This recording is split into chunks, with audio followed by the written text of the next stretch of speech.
When you think about businesses that are selling through the roof, like Aloe or Allbirds, sure, you think about a great product, a cool brand, and great marketing. But an often overlooked secret is actually the businesses behind the business, making selling, and for shoppers, buying, simple. For millions of businesses, that business is Shopify. Nobody does online business better than Shopify. It's home of Shop Pay, the #1 checkout in the world. You can use it to boost conversions up to 50%, meaning way less carts going abandoned and way more sales going through to checkout. Sign up for your $1 per month trial period at shopify.com/income, all lowercase. Go to shopify.com/income to upgrade your selling today. That's shopify.com/income.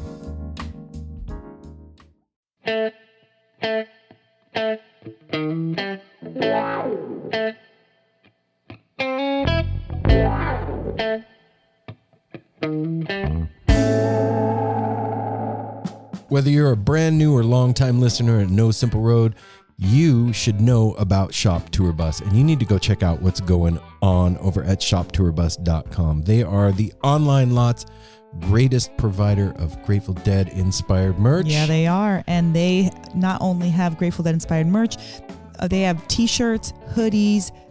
Sometimes they have tote bags. They've got stickers. They've had posters, hats, all kinds of stuff. And they're going to be... Go ahead. I was just going to say they have a lot of stuff, and they're getting ready to celebrate 8 years. They've been at this for a while. Congratulations, and Luke. they have put out a lot of shirts. Yeah, they have. Yeah, they have. And there's a bunch of new designs. So you need to go. If you think you know, you don't know. Go over to shoptourbus.com. Check out all the new designs. Order yourself something. It comes in a hand-designed, one-of-a-kind box with all kinds of extras in it. And that box will arrive to you for free shipping if you put in the promo code NoSimpleRoad. All one word when you're checking out. And then also, you may be the recipient of a Grateful Dead bootleg miracle. That's right. In your order. The magic is still alive on these tapes that they send out. I mean, you don't know what you're going to get. I have a stack of them. I miss my cassette player. I got a stack of them over there too. Go to shoptourbus.com, put in promo code NoSimpleRoad, all one word when you're checking out. Order yourself something. Get yourself something new, man. No Simple Road. Yeah, here we go. I know the road may seem to go on forever and a lifetime.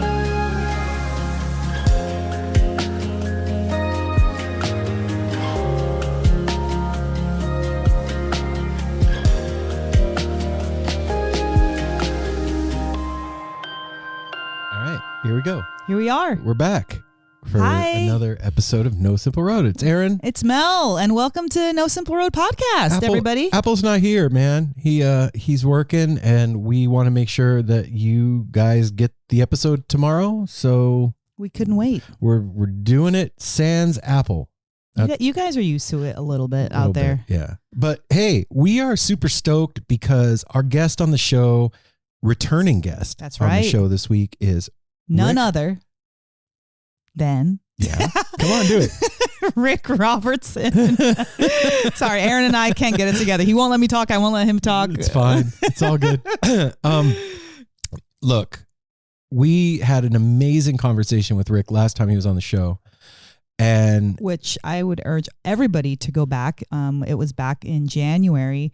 So it might be a February date that we released it, but go back and listen to that episode because it was pretty incredible. and we did this one.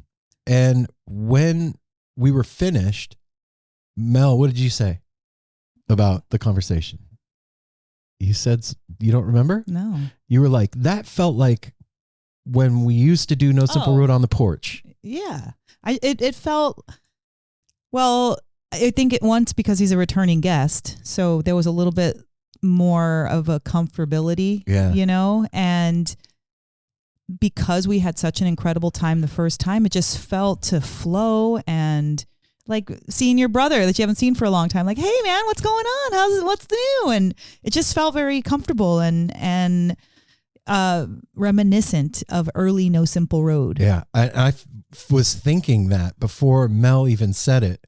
And then Apple didn't know that we had talked about that. And Apple even said something about it afterwards. He was like, yeah, Apple was like, that was my favorite interview we've done in a while. Yeah, it mine too. Not that it's hard to say favorite. That's not really the right word, but they become impactful. These conversations are very impactful, and some of them impact you for like the day, the afternoon, and some of them go on for weeks. You know what I mean? Like depending on the content of our conversation. So that's kind of what I mean when I say it's my favorite. Like, wow, it's your new favorite. Yeah, it's my new favorite. Yeah, man, and.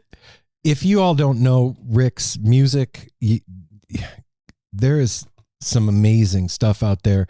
You need to go on the streaming platforms and check out what he's up to. And also, he's got a bunch of tour dates coming up starting today, actually, on the 3rd, because we're recording this on Thursday. Go to RicRobertsonmusic.com. That's RicRobertson music.com. He's got dates all the way through November in the East and down South. And beginning the day after my birthday, October 9th, is in Scranton, Pennsylvania. Yeah, and then they've got, and also on Instagram. So it's Ric Robertson Music on Instagram, and he's got his dates up for the month of November and October. And I'll put a link in the show notes to that website if you didn't remember. I mean, Ric Robertson Music, if you forgot that, then we have bigger problems than you not remembering. Yeah, so I can't wait for you all to to hear and feel this conversation with Ric, because like we said, it's our new favorite. Yep. And Ric is a dope human being. He's doing cool stuff. Yeah, a really great artist, and has a very articulate way of explaining everything, pretty much everything. A lyricist, a writer, incredible human being. And so I just urge everybody to take a listen and enjoy, get a nice cup of warm something, cocoa, cider, coffee. It's fall now. It's spooky vibes. Yeah, man. And not for nothing, but he's a pretty heady cat too. Oh, so yeah. We'll do the business. We'll get you to the thing. Follow No Simple Road at No Simple Road on the social media platforms if you don't do that already. Then go to www.nosimpleroad.com. That is where you can join Patreon. Well, no, you can also. Yeah. Well, you can also join Patreon on that. You can join Patreon on there. You can get No Simple Road merch there. You can get a tarot reading by Mel and I. We use the Grateful Dead tarot deck, and we'll give you a 1-hour reading. You just sign up on the website, and poof, here we are, telling your future or whatever. You can also call 971-808-1524, and that is where you get to have your 3 minutes of fame and be like, hey guys, this is Mel from Portland, and I really loved seeing you the other night at Goose. What a great show, blah, blah, blah. Or I went to Billy Strings at the Gorge and I ground scored mushrooms and ate them and I saw Jesus. Or I was at Renewal and Billy Strings never came out, but he had a baby. Friggin' gave me my money back and it was dope. Yeah, Billy Strings. Whatever. You're classy, dude. Hey, like Mel mentioned, patreon.com/No Simple Road. You can go over there right now and sign up for free and see all the content that we're putting up on Patreon. But more than that, No Simple Road does cost $1 a month. And there's nobody sending you a bill for listening or anything like that. Nobody's checking. But hey, man, go over to patreon.com/No Simple Road. Sign up. Give us $1 a month. It's $12 a year, guys. Seriously. And we're putting out like how about 1 million episodes. Bless us with $1 a month or more, whatever you feel like. So if you feel like 1 million episodes a year are worth $12, go over to Patreon, sign up for $1 a month or more. You could sign up for more. We aren't mad about it. We won't be angry. No. Also, please leave us a review on Apple Podcasts so that other people can find out about the show.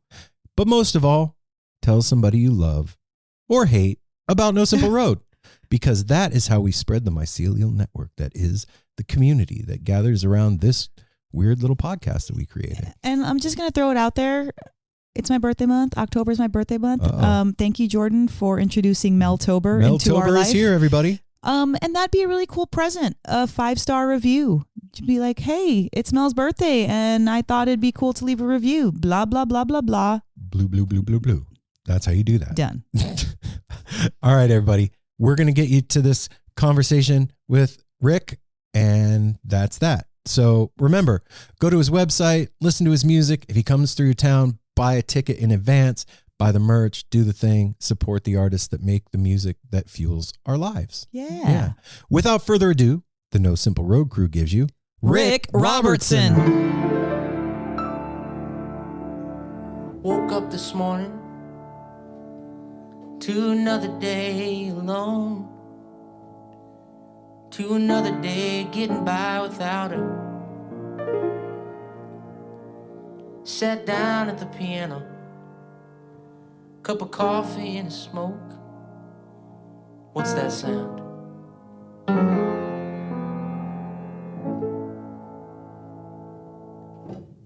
Stood up from the piano, grabbed myself a broom. That's when I came in and found you. Said, what you doing here? You know this ain't your home. Go back home.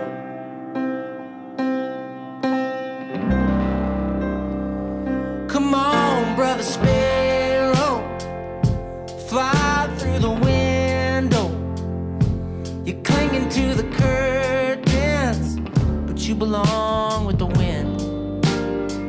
And if the words that a man said made sense to a bird's head, you'd see the only way you're getting out is the way that you came in.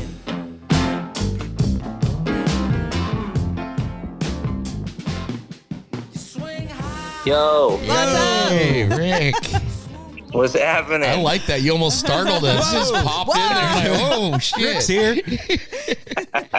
Welcome back, Rick. Yeah, man. Thanks. I'm so happy to see y'all's faces and hear your voices again. Happy Right to see on. you too, man. How's everything going? Going great. Yeah, where are you at? Are you up in New York? I'm in New York. Yep, I'm at my place right now.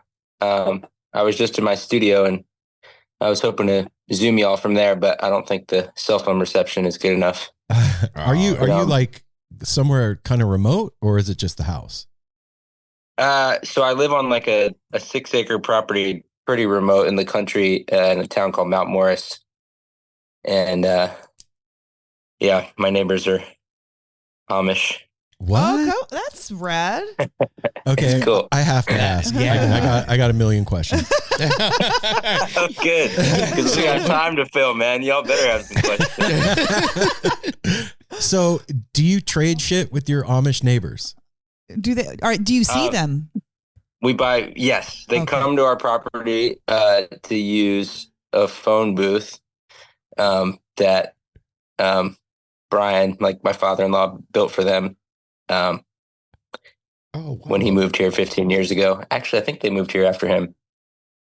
But yeah, we see them all the time. They're awesome. And they built the outside, my whole music studio that I have back here. I built last year. They did the construction for the outside, and then we did the inside and everything else. But they're amazing. And living near them has really changed the pace of my life. Really? Oh, I bet. I mean, yeah, it's remarkable. You know, they don't use electricity, and there's this whole thing with their culture and their religion and their families and lifestyle where it's like you set up your life to work, so you're not working too hard, but you're also not working too hard. You know, like where they draw the lines. They Yeah. found the sweet spot. It's the sweet spot. What It's do the they sweet spot. believe? Do you know? I feel like I'm not like on Qualified. authority to qualified to. You're more of an speak on authority their than all behalf. three of us, Rick. We're breaking it. Rick Robertson is now Amish. The everybody. 1 hour What? dive into the Amish community with Rick. It is. Yeah, I mean, I don't know. They seem just very peaceful. You know, they're. I guess a lot of it's like about removing vanity from the system, right? So like they make their own clothes, but you don't. You know, you express yourself in only so many ways, but it doesn't seem repressive. I mean, I could tell you, there's certainly the happiest, most grounded humans I've ever been around. You can feel that shit when you're around somebody that's Yeah. like on the level like that.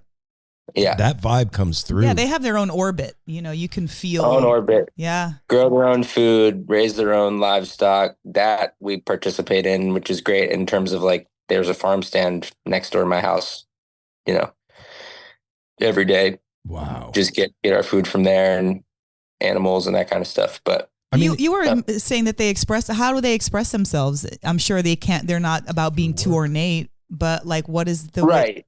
You know, it's, not I mean, again, I don't feel like totally qualified to like, I get it, I'll never Rick. happen this.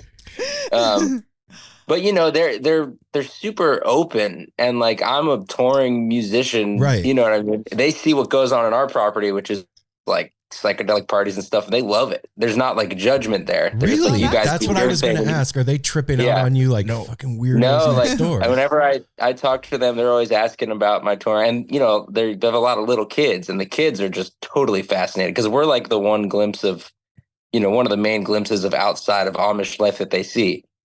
So again, we have like big kind of festival style shows at our house. We have grounds for that and a barn where we always do music and a stage. And, you know, I think the kids sometimes look at it, they're like, wow, that's what it's like to be not Amish. Is like everybody like has bands and plays instruments and it's like, you know, well, that's how I see the world now. I've seen there's a documentary out. I watched it. It was like a couple years ago. It was about the Amish community and focused on the teens. Oh, when they leave. Like, when they get to a certain age, they allow them. They like go to town. They get to go see what the rest of the world is like.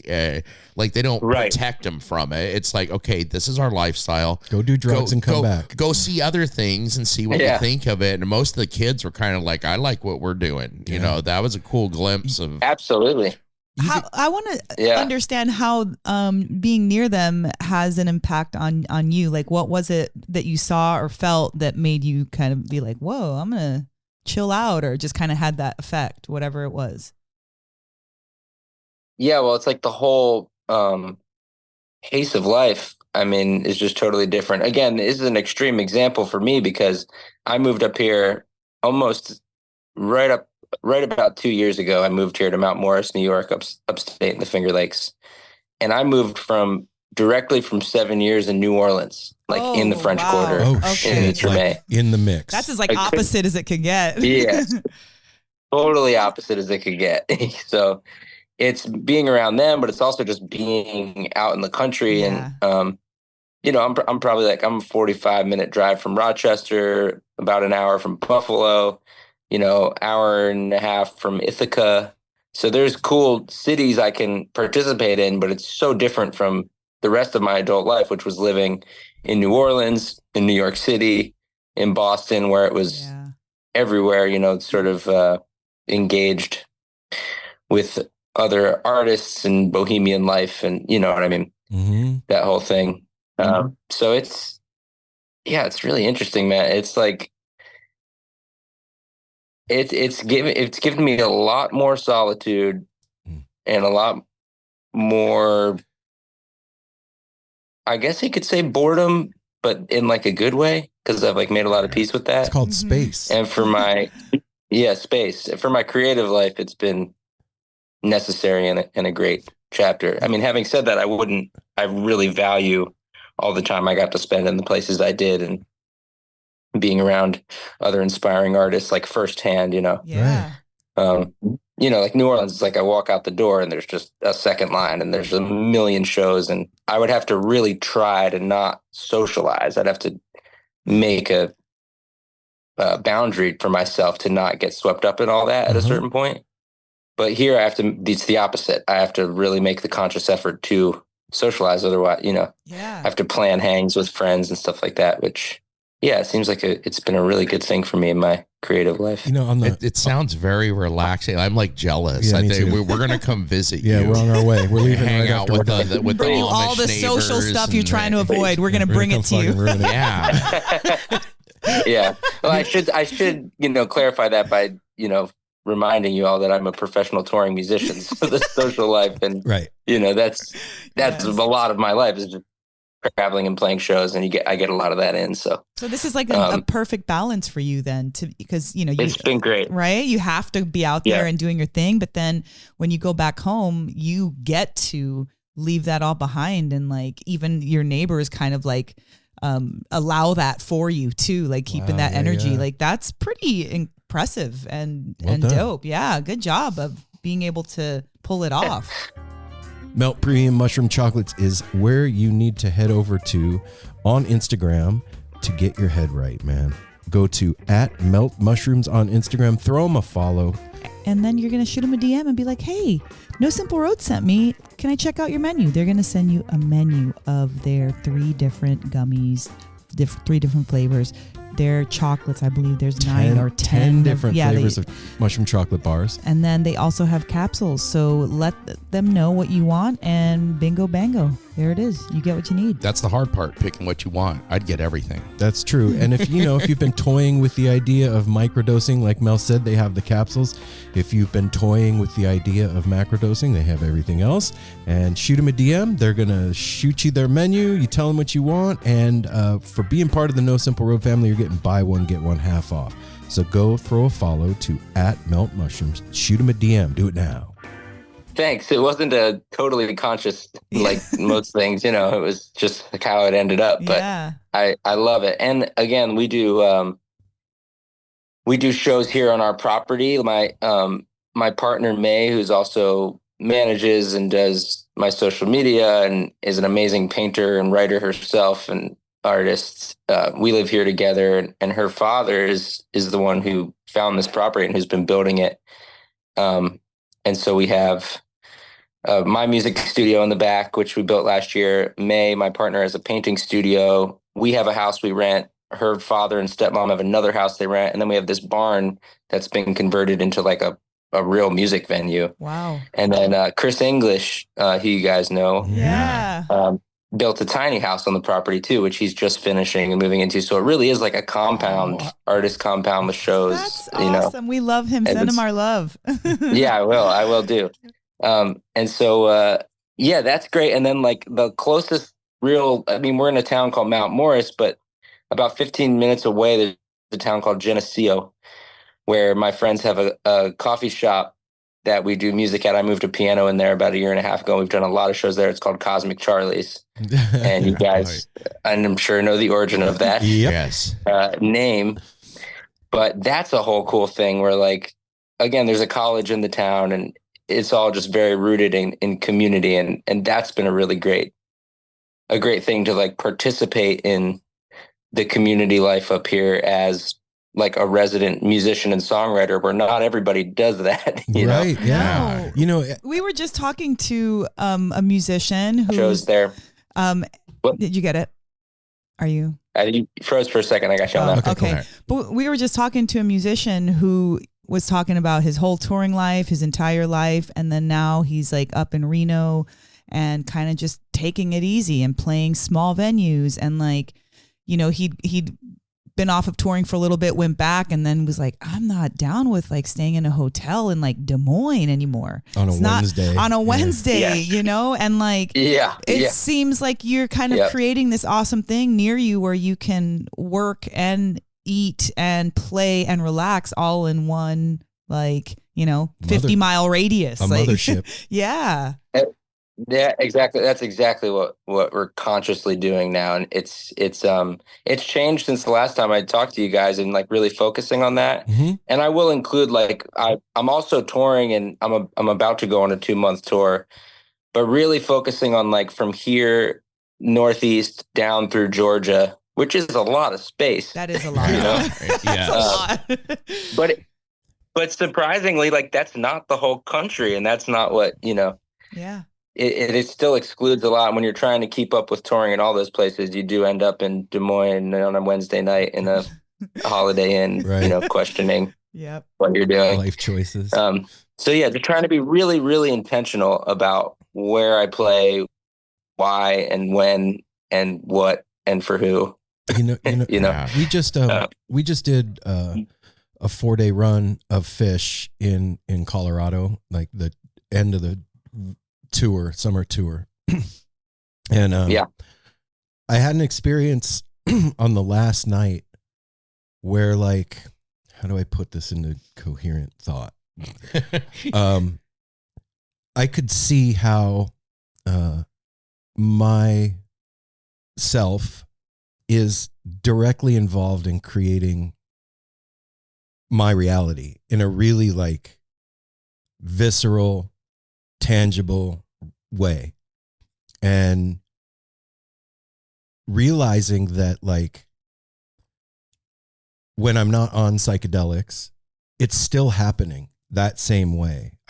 What I was seeing was what's always happening, and the veil was lifted for a little while, and it came back.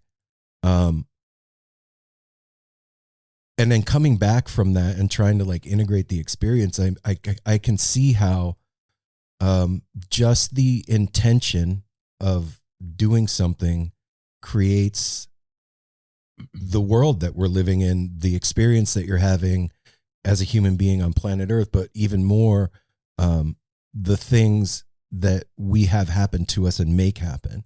And so when you say like, you know, I'm more intentionally making this thing happen, that's like birthing something from nothing into something. And when you begin to start being intentional about it, have you found that like the way that you're moving forward is easier, less friction with it? Absolutely. Yeah. I think that's, I mean, it's a lot about embracing the present, you know, because some of that you can fall into a mode of well, I'll navigate this reality and society and the things I need to so that I can move totally intentionally when I've earned that.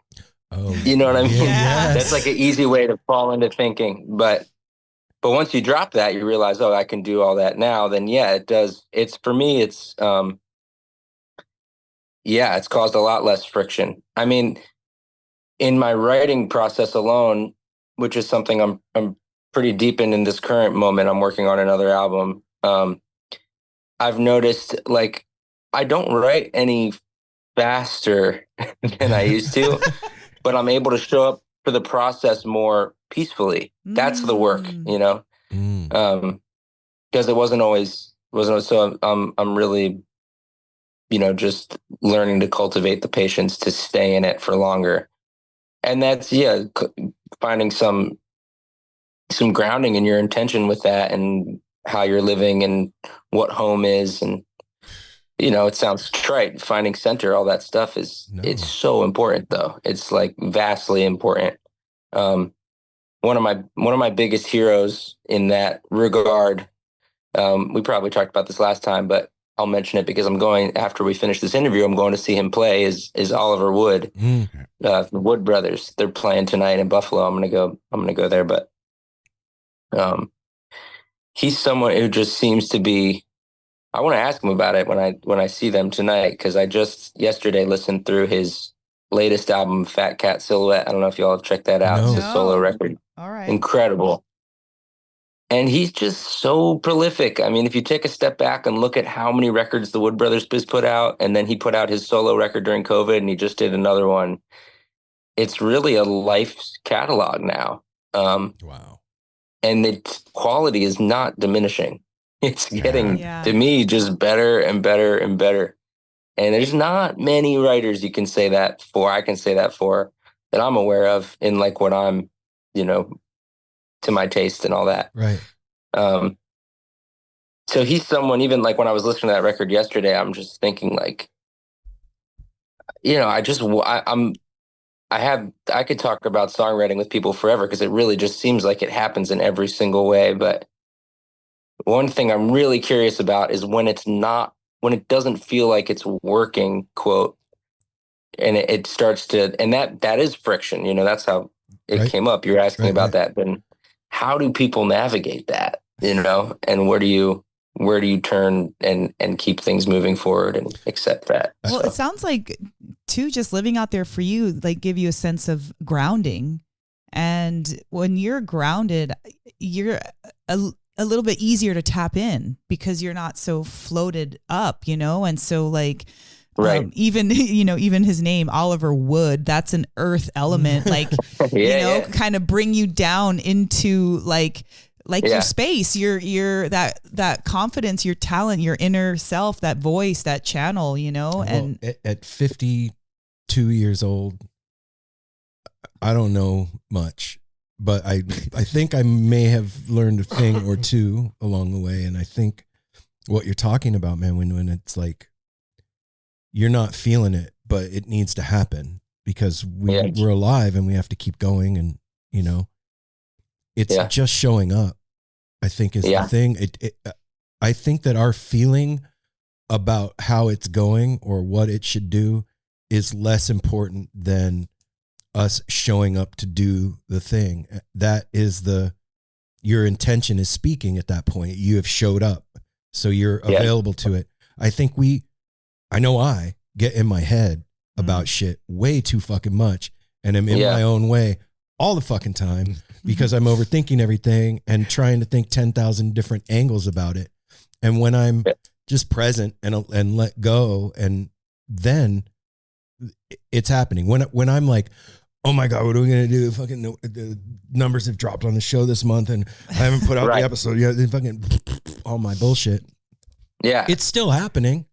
The thing is still going on, man. I'm just in there like fucking getting in your own way. Of it, fucking freaking out. And so it's just showing up. And if you stop, if you really take a moment and like look back at anything that's ever gone, like any cool thing that's happened, it's always because you were just doing the thing and then you looked up and you're like, oh, that's cool, like what? Literal, it's like 1,000%. It's like literal evidence. Like you're going back looking at it like it happened. You did that. Very rarely I don't know that I can even pinpoint a time where I'm like, I planned that shit. I nailed it. Like 100%. It came off. Without a hitch. Especially you going with the flow. Like when we just went to the fish run, we went a day early and we podcasted live from Fire on the Mountain chicken wings up there out on their patio. And Aaron was so calm. Usually, like he said, he's getting in his way.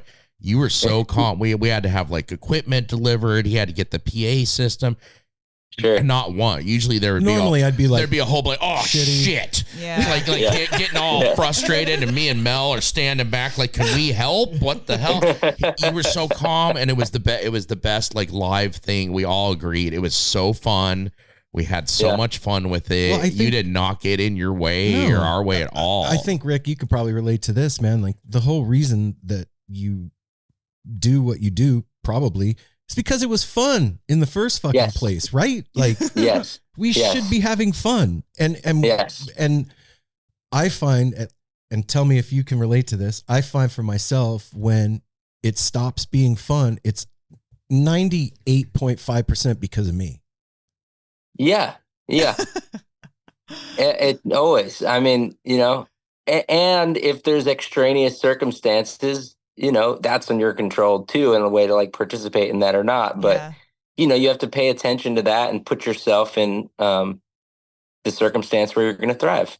Right. And where it's fun. And I mean, now having done this for, quite a while and continuing to do it, I attach less with my head to these waves of outer circumstance. I mean, I guess the most simple example being is that I play gigs all the time. Most nights, because that's how I make a living. Mm-hmm. Sometimes there's people in the room and sometimes there's less and sometimes there's none.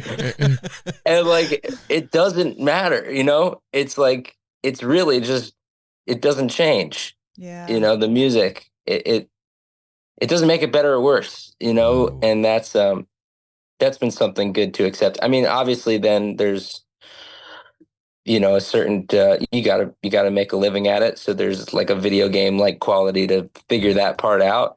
Yeah. But again, that thing kind of does figure itself out if you're focusing on the art and the compassion and and moving from the heart, it really does. I mean, to be super heady about it, like, you're talking about living on your property and at the end of the day, we're all like, organisms inside this gigantic body that's the planet that we're living on. And many of us, myself included, at times are very disconnected from the frequency of that thing. And so living somewhere like you are and having the opportunity to detach from distraction gives you the opportunity to be a lot more connected to that energy of the organism itself. And I think that that's the thing that comes through when we're out of our own way, is that, like, you know, whatever the fuck you want to call it, I don't have a name for it, but whatever that is that comes through, that's when we're stepped aside from our mental stuff and grounded in that energy of being part of the whole thing and in the moment, then that thing can pour through us. And that's right. And to be in a room with a lot of people, or 6 or 1 or none, as a musician, that's a difficult place to come to be like, I'm cool with whatever happens. It doesn't change the music. What got you there, man? I'm fucking fascinated by that. To the point of being cool with however many people are there. Oh yeah. Or not. Or not. Yeah. Well, I mean, trial and error, first of all, you know, definitely like bashing my head against the wall of, like, you know, a life of, you know, all the things, like, why are you on that big stage, you know, when I'm on one, you know, against the haters. And then the other side of it, which is playing a brewery when no one's there and someone's like, well, why aren't you more famous? You know? And it's like, if you let all that in, you start going fucking crazy. So just acceptance, I mean, experience. I think I've come to know myself and, like, what I enjoy, what really, like, it gets me off with art and things, and one of the and music and spontaneity and the moment are, like, so vastly important to my inspiration. Mm-hmm. And so that's part of that, you know, like, you can include all of the experience you have in the bigger picture. I mean, writing and trying to impose my own expectations or timeline, and then seeing the results that come out. And, you know, that's resulted in, like, songs that in the moment I'm like, that works. I needed this kind of song and I needed to fill a 10-track record. And then that thing didn't stand the test of time. But, you know, I've been recording records for, you know, I guess almost 20 years now, and enough to, like, experience, like, to kind of step back and get the bird's eye view of, like, oh, that's interesting. Like, I have you know, enough of a catalog of stuff that really does feel more ageless to me. And I know that because every time I play a gig under my name or with my band or whatever, I'm writing the set list, and I've seen what sticks and what doesn't, you know? Yeah.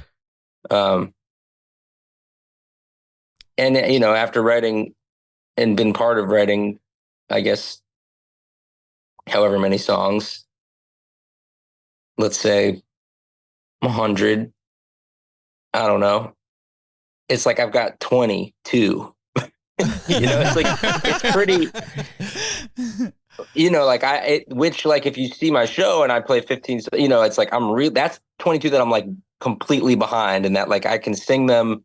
And even I might have written it 10 years ago or whatever, but I'll still sing the lyrics. And I'm like, what is that about? Oh, it's about that. Oh, it's, you know, that's the thing that's, like, outside of my control. You know what I mean? Yeah. It's Whereas there's other songs I've been a part of writing where I can just follow it straight through to, like, the intellect that was sort of entertained by writing that. And it doesn't have the regenerative quality. Well, speaking of timeless, your new track, The Rain, that is, like, I feel like that could have been written in the 50s, or, like, it feels like a familiar new song, and that is not an easy thing to do. Like, it's beautiful. It's beautiful. It's dramatic. It's comforting. Like, again, it's a lot of different things and almost contradictory. How could it be new and old? Like, it doesn't make sense, but it feels that way and it feels great. Like, what can you talk us through the rain? Yeah, sure. So that whole record, Choices and Chains, which I think there's 2 singles that still need to come out. I think I'd sent you guys that before it came out, so you probably have heard the other 2. But the full thing will be out, I think, October 18th or whatever. Anyway, that was really all a dive into co-writing with my friend Gregor Bone, who's I couldn't really say enough about or sum up in really right a sentence, but he's amazing, and he's an anachronism. Is that the word? Like, in his own life, in a way. Just one of the most incredibly deep, prolific writers, songwriters I've ever known. But I was living in this house with Gregor in Nashville, which is this old mansion that's, I don't know, did we talk about this in the last podcast? I don't remember that. I got notes and I don't remember that. Okay. Yeah, this is the whole can of worms. Okay, so I play bass. I don't know if you guys know, I play bass in Dawn of the Buffalo. Yeah. That's Yes. Yeah. So Jeb from Dawn of the Buffalo, his family, like I guess it was his great aunt, was a librarian in Nashville and had this house that was their family home that they bought in maybe the 50s. Again, Jeb, if you're out there, you can fact check me on this. My memory's not the best with that kind of stuff. Anyway, what it is now is this like mansion that's like overgrown and it looks like it's out of Beetlejuice or something. It's crazy. And it's in Nashville, which is even stranger. Okay. But it's up near Belmont University, and it's the whole thing. It's like you look up the walkway and it's all these overgrown lawn and vines and trees. And it's the kind of thing that like little kids, stand at the end and like, what the hell is happening up there? It just doesn't dare belong. you to walk up there. Exactly. Doorbell, man. And so my friend Gregor lives there, who is an amazing songwriter, and he's written novels and he's made crazy visual art. And he really is like committed to art, and nobody really knows who he is in terms of like the grand scheme of, the music world and stuff. But to me, I fell in with Gregor, I think in 2021. And that was the year I ended up living in that house with him for months. And I had, I guess like four songs maybe that are on that Choices and Chains record I kind of came with. And I was like, I want to make a record. And we started writing together. And those songs were already telling a story. It was Shake Your Shadow and Crossword Boss and April's Fool and I think Shellfish Bastard. And they were already like painting a picture, and I kind of drew it out and I was like, what is the rest of this album? Which was a cool way to work. And Gregor and I like went in and kind of just started writing together and finishing the picture of the record. So I know this is a long-winded answer, but hey, remember we're on a podcast. Yeah, and we love cans of worms, man. Yeah, cool. All right. Yeah, I'm not on the Tonight Show. I forgot. No, God forbid. So we had a song. The first song we wrote together was called The Hole. That's on the record. And then there was one that came out. Really, Gregor got the seed for this one, The Cloud. And we finished that one. And then there was this drawing in the house that Richie Stearns, I don't know if you guys know about the Horseflies. Richie Stearns, they were like a sister band to Dawn of the Buffalo, come from the Ithaca region, 70s, 80s. You got to check out the Horseflies if you haven't ever checked them out. I'm Richie Stearns is this incredible musician. So this was a drawing that his like 4-year-old daughter had made of the precipitation cycle. You like make it in school. Yeah. And so we already had this song, The Cloud and The Hole. And then it was like, oh, we should have a song about rain because there's the Shellfish Bastard song. And if like on the B side of the record, we could like get the rain to go down into the ocean right before. So it was really kind of this like methodical, but it was fun because we were so in the creative process, right? So before the rain came, there was like the idea for weeks or maybe a month or something that there would be a song that would represent the rain, So man, we were like really in it. I think that was, and I'll have to check this with Gregor, I think that was the last song that came together. I'm pretty sure it was, for the record. And by that point, it was that thing. We were just living in it.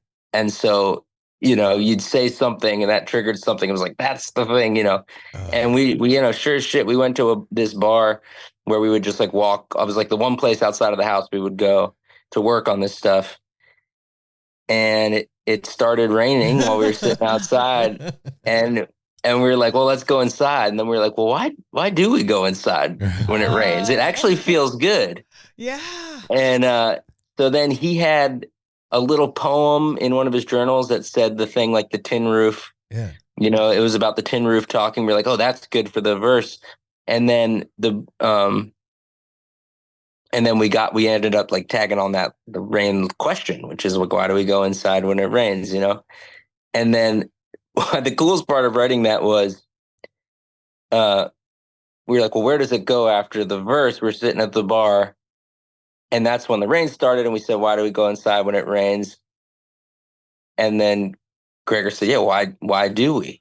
And I said, one of us said discomfort. The other one said control.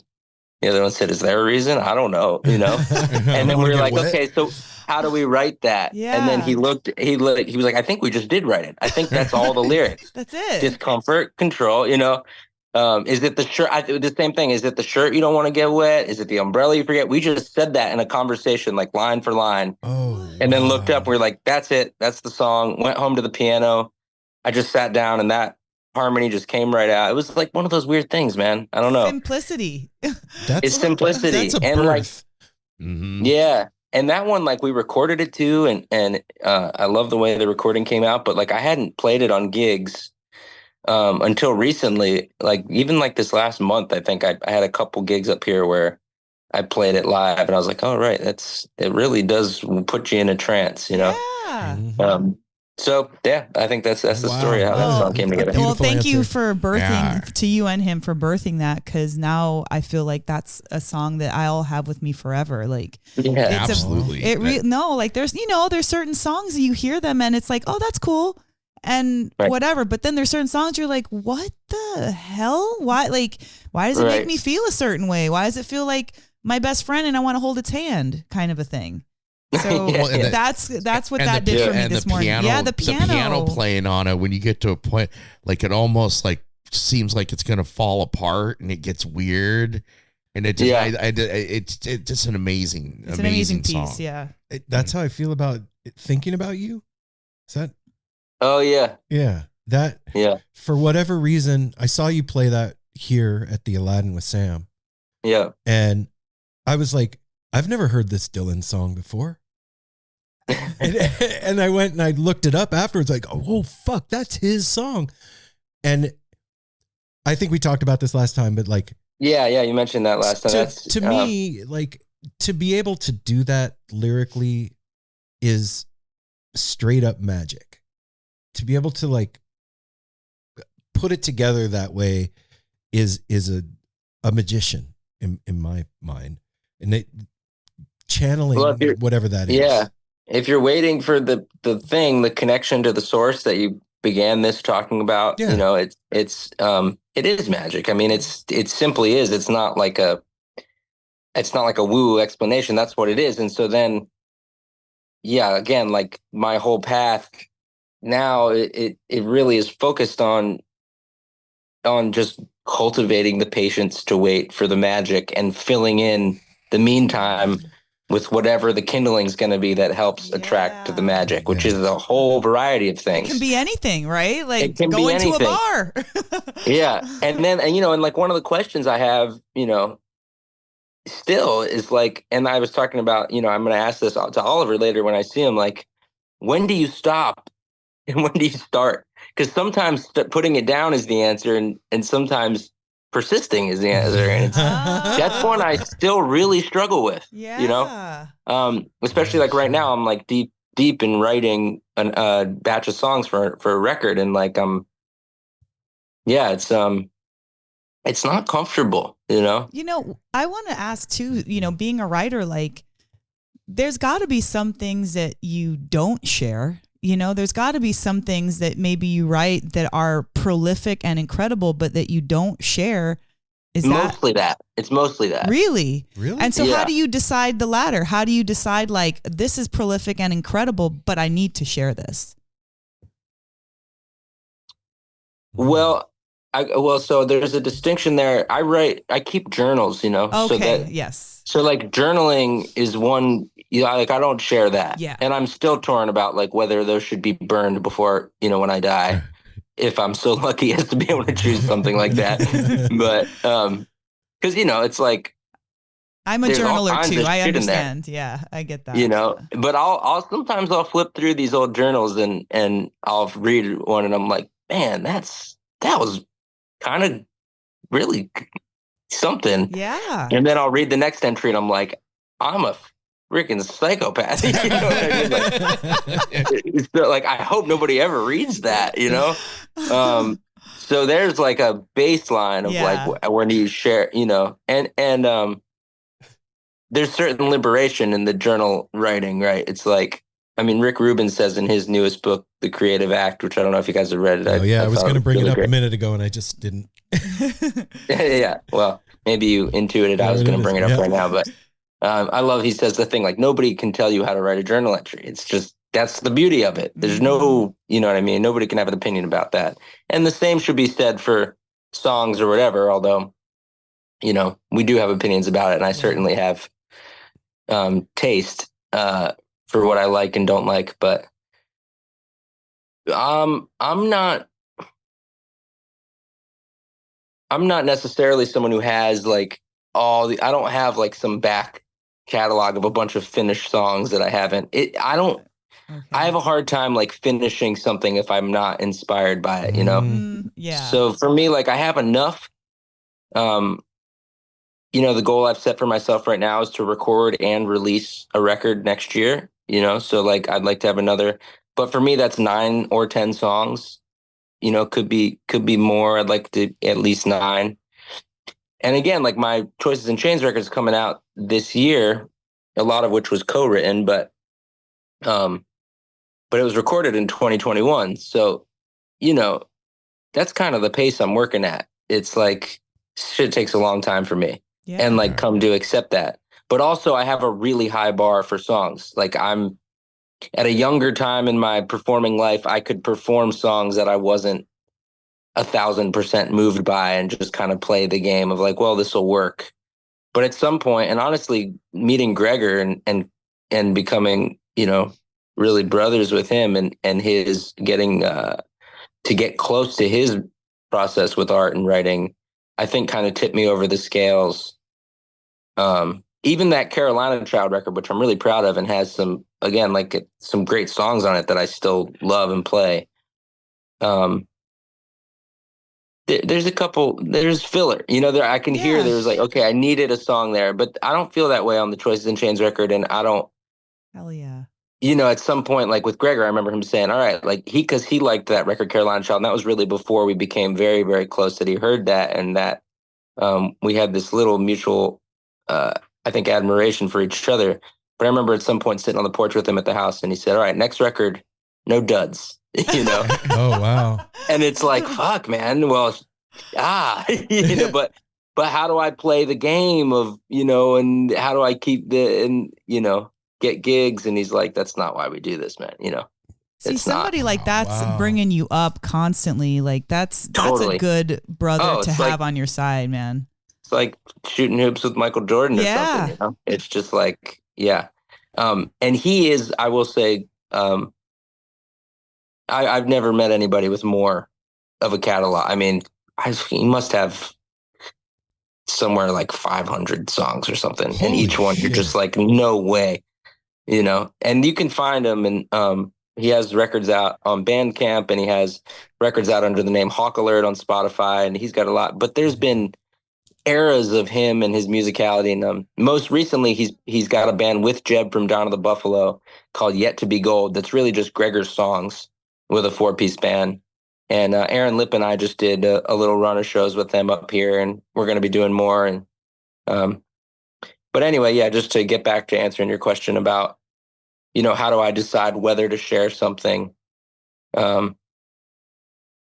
lucky if I get a great song, it's going to be shared. If I can say it's great, like You're not keeping the golden eggs to yourself. I don't have that many eggs. You know what, Rick? I beg to differ, man. I really do. Maybe. You couldn't be who you are and not have those golden eggs. I'm sorry. Well, thank you for saying that. It's true. I'm not trying to talk down on myself. I know. You're being silly and you're being funny, but like I think sometimes we need to be reminded, like all that work and all of the solitude and the change of what your lifestyle has created is making changes, and we're seeing it and it's paying off, and so I'm just the mouthpiece right now, letting you know that from the outside. Thank you. That's very motherly of you. Yes, it's my role. Yeah, Mel brings that. Does that. I'm curious. I just want to circle back to something you said earlier, because I couldn't even imagine what is it like having somebody move on the property that has the greatest smile in the world and is always so positive. I can just picture Chris building a tiny house and living on the property. It's like sunshine. Yeah, it's funny you say that, because I hadn't seen him in months until a couple nights ago, because he's been really busy on the road with the SGP, and he just got back a couple nights ago, and it's like we've been wondering that, because this house is here, but it hasn't been here yet, because it wasn't quite finished. And he came. I saw him 2 days ago. I woke up and he was here, and I noticed. I was like, I said to Mae, I was like, I'm just smiling. Like it's crazy how infectious that smile is. Yeah. And his spirit, and again, we have this barn that's like that Brian has. He's converted really into like, it's an amazing venue, music space. And so as the only musician on the property, when it's just me, it's a lot to keep up with. There's all these instruments set up. And so having Chris here is really, is important in that regard. And that he's also someone who's really invested in community. He grew up here in Rochester. I just moved here 2 years ago, so he's got a depth to that. But yeah, it was 2 days ago having him here. It was just like, I was just laughing to myself. I was like, wow, I have this like perma grin on my face now that I haven't felt like that. It's like something very specific to being around Chris. Yes. Yeah. He's an antidote. And it hasn't started yet. Like him really living here and us embarking on what that looks like is something that's really exciting, because it's just now starting. I came to this property for the first time about 2 years ago, and I was with Chris, and Chris knew Brian. Wow. And Brian's got this amazing sense for people.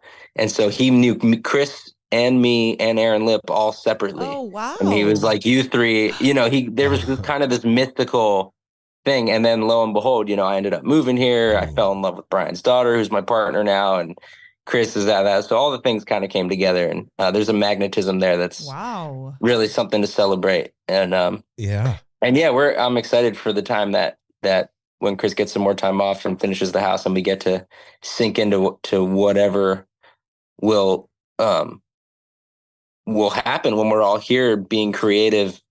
The beauty being that there's enough space on this property and enough separate structures for individual artists to really isolate and not have to see each other, but you can just walk out into the common ground and you'll run into people. So there's having the option for both, and the space to do that is hard to cultivate and to come by. Dude, absolutely. Getting the right mix of people together that will, not to lift everybody up, and also to maintain that privacy, like you said, because that's so important. But also, we need community, and we need community. It's so important. That's why we go and do what we do, right? Totally. It's funny as you're talking through it.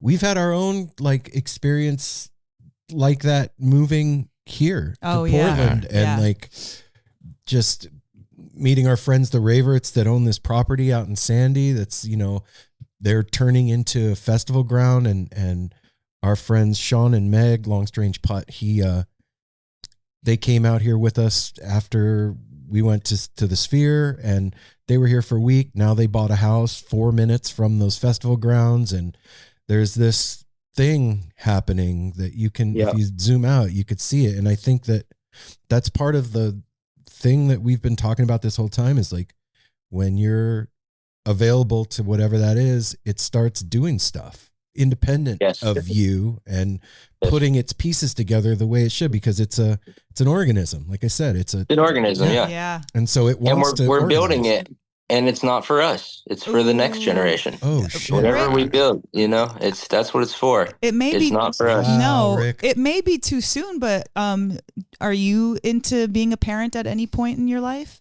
100%. Oh, you are. I would do it right now if it made sense, but we need a couple years to keep working on the foundation and stability, but very important to me to have that experience. It's a trip. Yeah, it's a huge. Yeah, do you guys have kids? Yeah, we too. We're grandparents also, so we went to another level, and that what you were just saying a second ago, we're not building this for us. We're building it for them to even. Wait, who's grandparent? Are you all three married to each other? Or what? I guess you could ask that now. Rick, that's a fair question. That is fair. Well, I live vicariously through them as far as I'm. No, we're not. I'm 55, single, don't have any kids. Me and Aaron have been friends. This year we have been friends for 40 years. So it's their anniversary. Wow.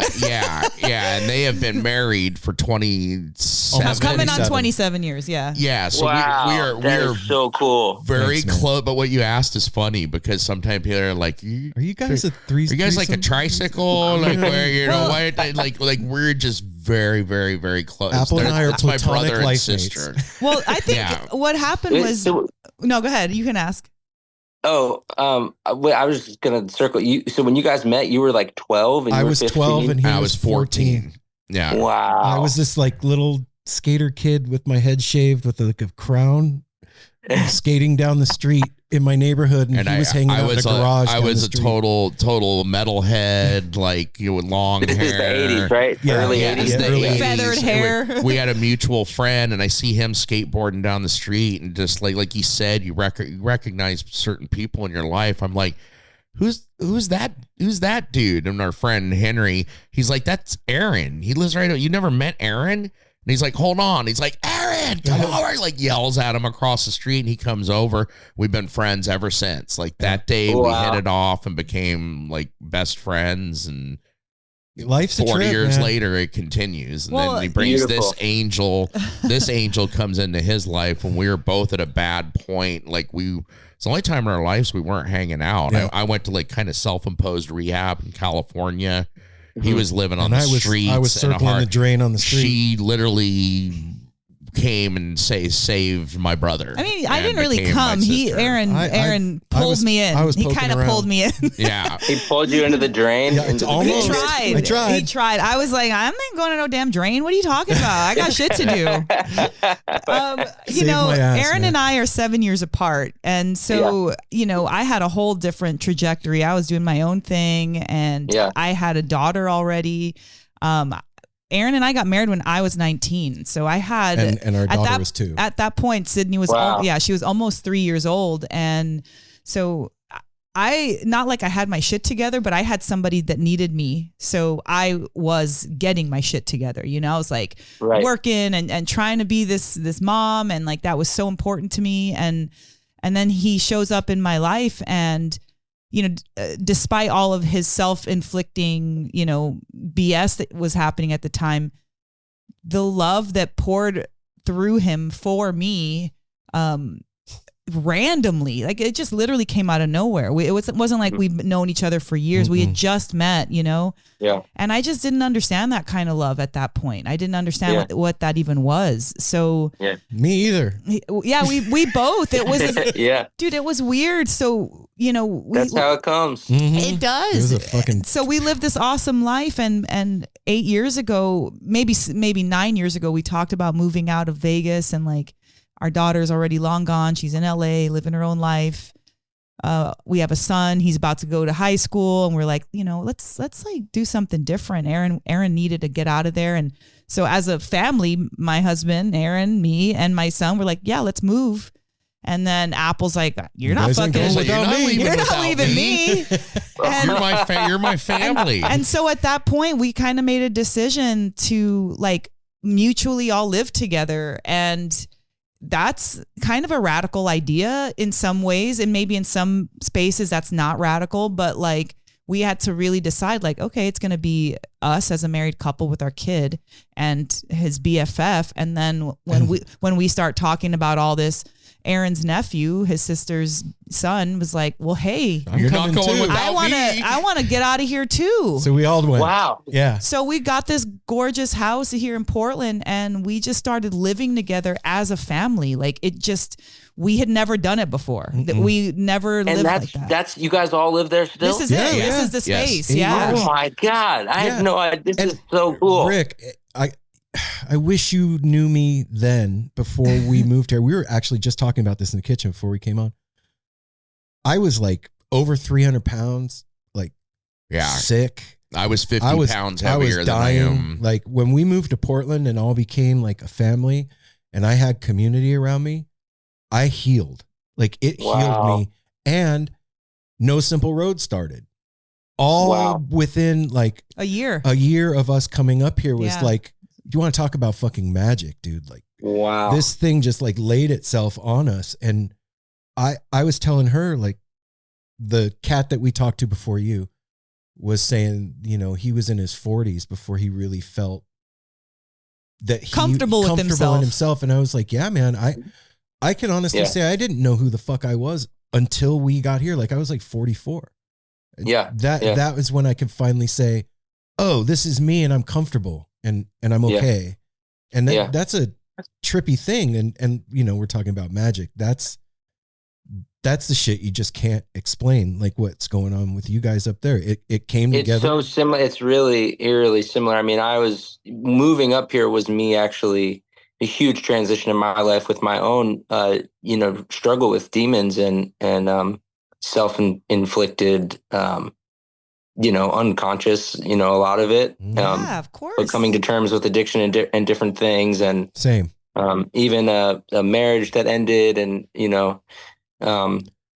but it's subtle. And in the 2 years here, I just hearing you say that out loud now, I'm like, wow, like all of us on the property here, and Chris included, who's now coming. It's like I think we've all done a lot of like deep healing, and it's becoming. And I just turned 35. So, that's, again, it's like circling back to the very first thing we were talking about. It's like just peaceful and like finding a way to exist in that peace and still then enjoy all of the exciting fruits of life, but not having to ride those waves of, despair and destruction. Yeah, not being under it. Yeah. Under it. Yeah. Which is like romanticized, in a lot of. Absolutely. A lot of ways. And shit, the Grateful Dead world included. I mean, I actually just read the Dark Star biography, which I'd never read. I'm sure you guys have read it. Yep. But, that one does lean pretty far into like the, naturally the darkness of what Jerry was dealing with that stuff. But, I think, it's like the question being in 2024 is, 2025, whatever, what, is that necessary anymore? Like brother, the world outside is that darkness that we were carrying within us. Right. It's manifested outside. I don't need it in me anymore. We need a balance. No. Like it's. Well, this is why it's so important for us to do what you're doing, to like elevate ourselves personally so that we don't get caught under that. And if we're living truly for not just ourselves, but like a future generation, they're going to feel that. They're going to feel those ripples coming back instead of that dark, hard. I know that. I'm sure with your kids, you've witnessed it. Oh, firsthand. Yeah. And I know that with what I carry in me, what makes up this person, if I participate in that thing that's out there right now, it will crush me. For survival's sake, I have to disconnect from that thing because I carry a darkness in myself and I recognize it, and it's healed. It's a thing that's healed, but it's part of who I am. You know what I mean? And I come to accept that, and I know it, and I'm okay with it, and we're cool with each other. But to feed that thing at any point, I'm going down. And so I know now that I know where I stand, and I know how to, I think, hopefully, please, know how to move forward Well, with that. I'm going to say this. Yeah, I think this was a huge part of our healing is when we started No Simple Road. Maybe the first couple years we were just finding our footing and what it even meant to do it. Okay. But then as we started to have bands come stay with us at the house and having them come to the studio to have, talk to inside, and like now we're not just like talking about a scene, we're being a part of the scene. Right. And we are letting these people come in and take a shower in our bathroom and like do laundry and like having family dinners with yeah, quote unquote strangers. But we started to quote unquote feed the scene. And when you feed that alley cat, it comes back. Yeah. You know what I'm saying? It stays back. But then what happens, nobody talks about after that alley cat becomes your home cat. Now the fur is all fluffy and soft. There's no more knots. It comes and purrs on you instead of hisses at you. Yeah. And so like what we've done is like create part of the scene where, you're on road and you're fucking exhausted and you freaking run out of gas and whatever happens. Right. And then you come up and you stroll up into this house where we've filled it full of love and fun and good food and like a dog to pet. And so to have that one space, even if it's on their tour of a fucking 360 days and you come on the 361st and you stay here and it's like one good memory for them. That's what I'm about. That's the part of No Simple Road that tickles my fancy. I fucking love that, to be able to like pat them on the butt on the way out and be like, go fucking smash it tonight, And you would be amazed. You would be amazed at how, and this is it's exactly what you're saying is like everything I'm talking about when I say we're designing our touring life with intention now is like, how can we make it so every place we go is that? Yes. Because you'd be amazed at being a musician on the road, how you just, if you're not thinking about it and you let this agency in and this management and you play, just the game as it's set out, every night you're going to a different place with someone with their arms folded. Why are you even here? You didn't sell enough ticket, rather than what can be an incredible exchange and an abundance. A community. If everybody's in it together, a community. Gigs can be that. Yeah. That's what we're creating at our house. I don't know if you guys have ever been to Levon's place in Woodstock. No, I know about it though. It is unbelievable. Like what it is that you feel it. I just played there with Donna and it's like, and which was the second time I'd been there, but you feel it as soon as you pull up. All of a sudden, it's like when you drink the reverse osmosis water or whatever. It's like I'm so used to being drained when I get to a club where whoever owns it is not here. And they don't care. They're trying to keep the lights on and make as much money as possible, like most industries. But this is the reverse. It's like you're pulling up to a home. And as soon as you get there, it's everything recharges you. And then that kind of abundance just builds and builds and builds on itself in those kinds of spaces. And I think that's really important for everybody in this country to be thinking about now. Because like you're saying, if you're just looking at the outside world and these structures and looking for someone that's going to do it for us, it's not going to happen. It's a monster that's trying to exploit that darkness that's within you. Yeah. And playing on your amygdala. Yeah. Everything wants to feed that part, not the part where it's like the soft-hearted and like the the smoothness of it and like the cuteness part, like that part. Who cares? It's like let's see the fucking fire and the brimstone and like. Of course, we all love that. We love to that energy is great too, and we can't ignore it. Like Aaron said, it's a part of him. It's a part of me. It's a part of all of us. But at the same time, that can be tamed.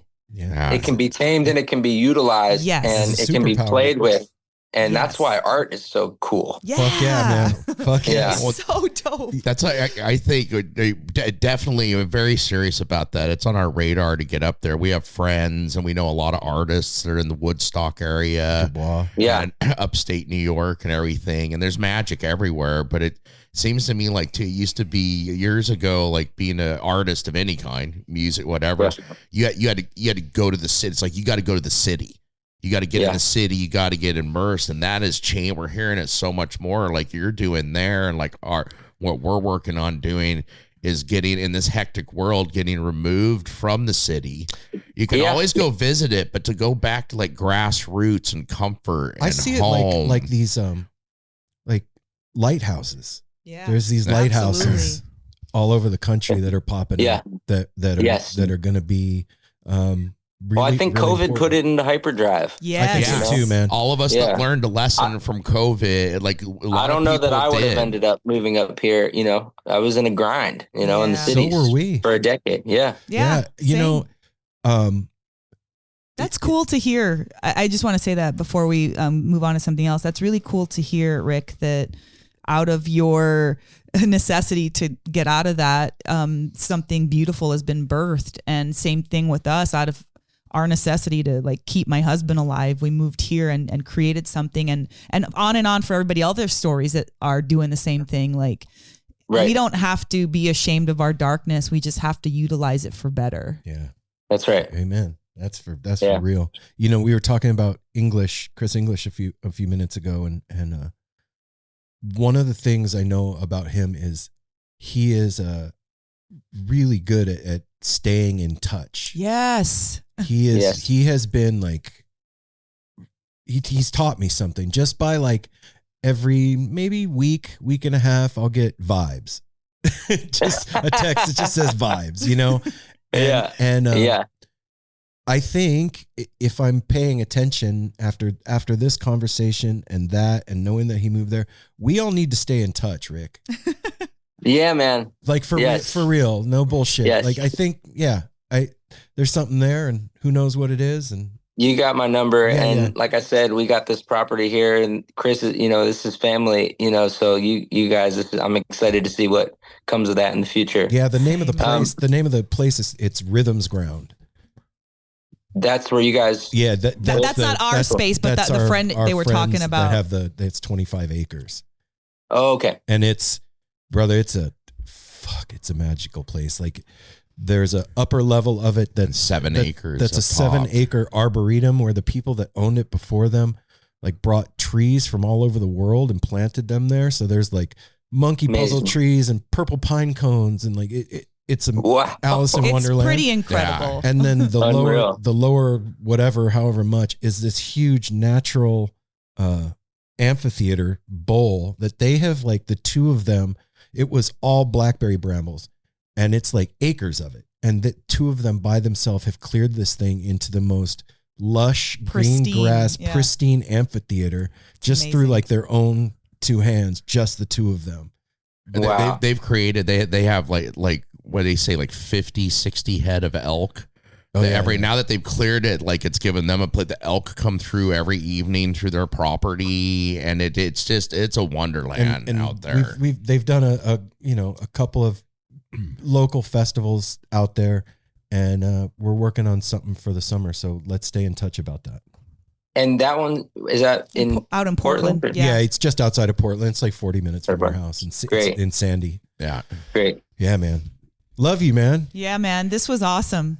Yes. This is amazing. Oh, yeah, I love you guys too. Talking to y'all is the best. Fuck yeah, man. I can't wait to hang out again. Yeah, me too.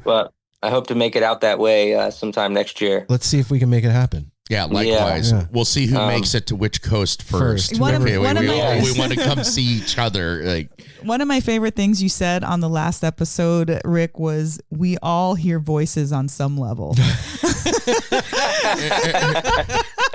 I always think about that because it's so freaking true. And not me, man. And you know what? If it's has anything to do with your songwriting, like listen up, man, because you really are prolific in your own way, and I really appreciate how the quality of entertainment that you've put out there. I really do. Thank you so much for saying that. I'm not stopping, and fuck yeah, brother. I'm in too far. Turn back now. I don't even know how I got how to get out. Ago. I said, we've gone way too far down the path at this point to fucking turn around. There ain't no breadcrumbs, so we just got to keep going forward. No. And I'll be on tour, like this whole all of October, November, Northeast and Southeast. So if where do you start? Out there, where's your starting point? We start I started actually, I have a set at Shikori Hills Grassroots, which is in North Carolina. I don't know if you guys know about the Grassroots Festival that's in Trumansburg that Dawn of the Buffalo started in like 1990. Amazing festival. That's in upstate New York, but they have a sister festival, Shikori Hills Grassroots. That's in North Carolina. So that's the first gig. I'm playing there with Donna, but also doing a Ric Robertson band set. That's the beginning of October, and then it pretty much starts. I'll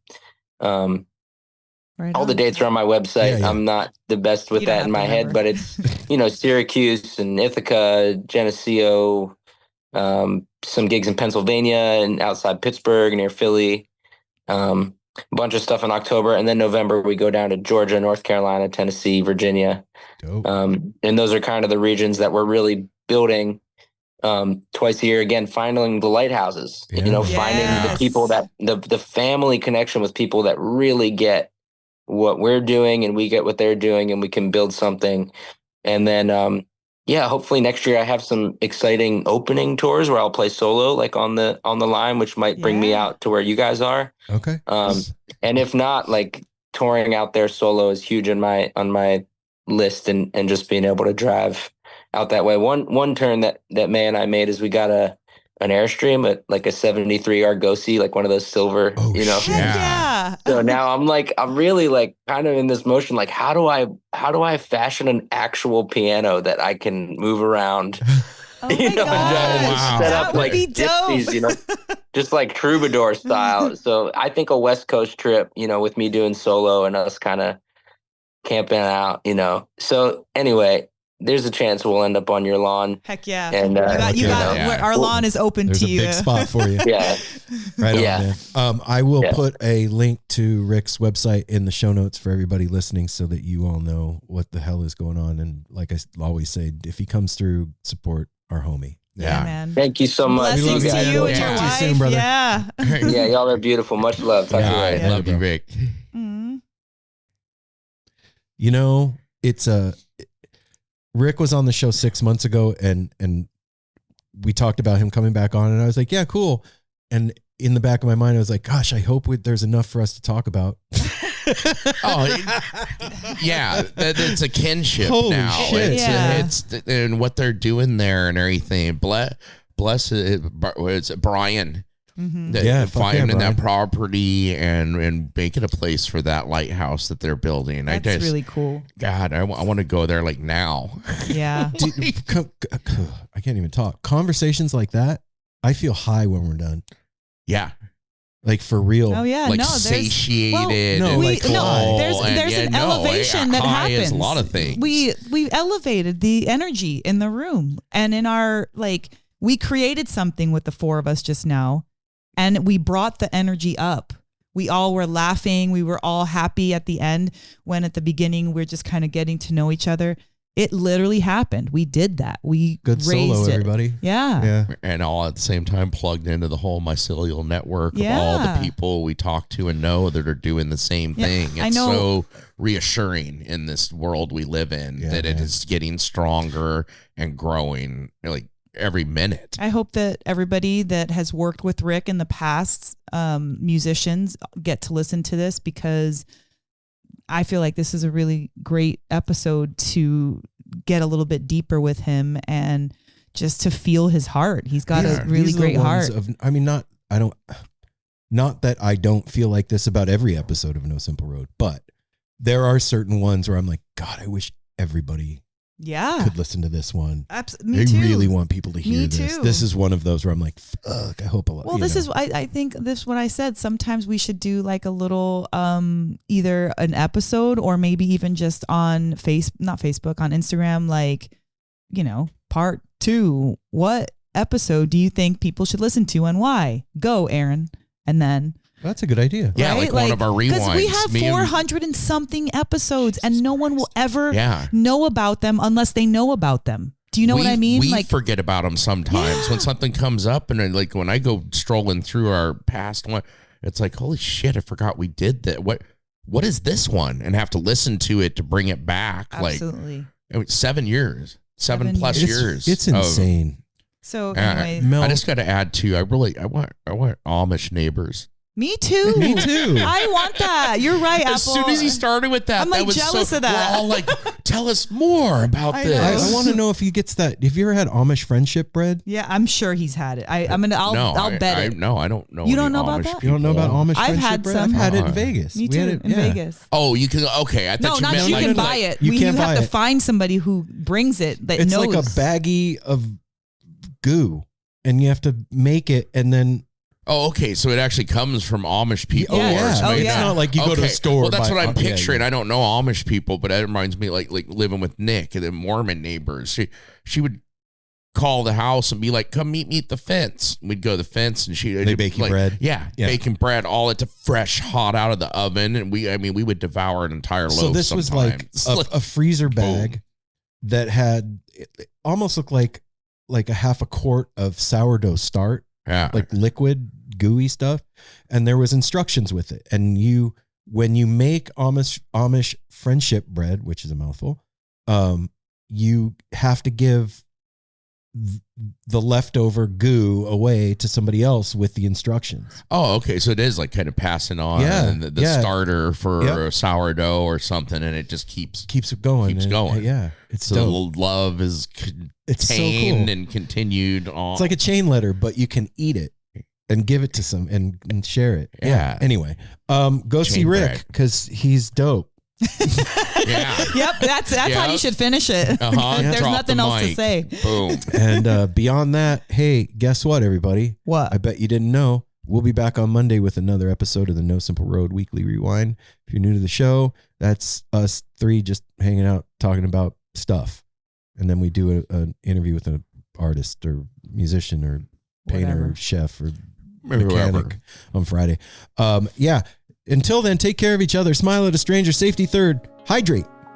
And you know what? Listen to The Rain by Ric Robertson. Yep. Yeah. Love y'all. Peace.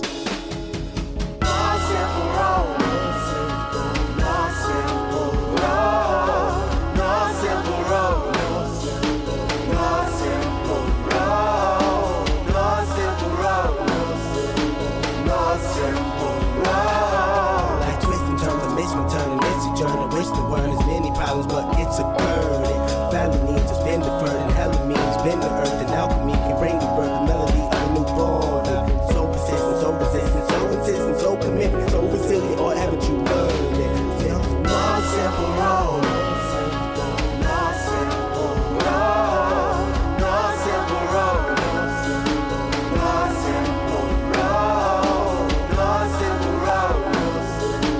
No simple road. My windshield is shattered as I focus through the spot in the corner that is still intact. The react is both a defense mechanism as well as a fear. We've traveled this road before, so we may think, but it's a tad bit of strange similarities that feed an A=A complex. The fears of your past do not equal the perplexities of the current road.